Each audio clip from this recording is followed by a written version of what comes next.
ক্ষমতার ভারসাম্য নিশ্চিত করে নতুন গণতান্ত্রিক বাংলাদেশ বিনির্মাণের জন্য ২৪-এর অভ্যুত্থানে আমরা অংশ নিয়েছিলাম।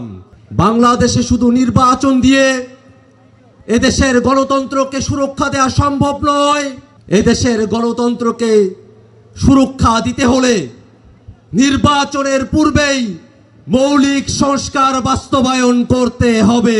ক্ষমতার ভারসাম্যের প্রশ্নে উচ্চ কক্ষে ভোটের অনুপাতে পিআর পদ্ধতিতে নির্বাচন আয়োজন করতে হবে। পিআর পদ্ধতিতে নির্বাচন হলে উচ্চ কক্ষ চাই না, এই বক্তব্য যারা দেয় তারা জাতির সঙ্গে প্রতারণা করে। আয়নাঘর, গণহত্যা, মানবতা বিরোধী অপরাধের মধ্য দিয়ে আমাদেরকে জীবন অতিবাহিত করতে হয়েছে।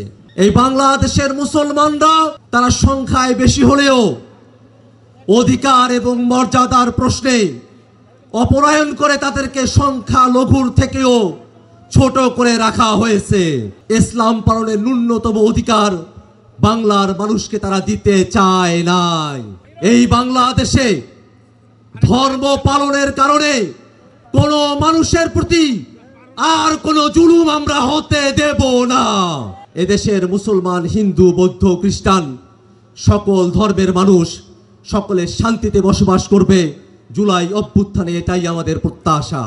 বাংলাদেশে ভবিষ্যতে যাতে আর কোনো ফ্যাসিবাদ এবং স্বৈরাচার জন্ম নিতে না পারে, ঠিক এই কারণে আওয়ামী লীগ এবং তার দোসরদেরকে অবিলম্বে বিচারের আওতায় দাঁড় করাতে হবে।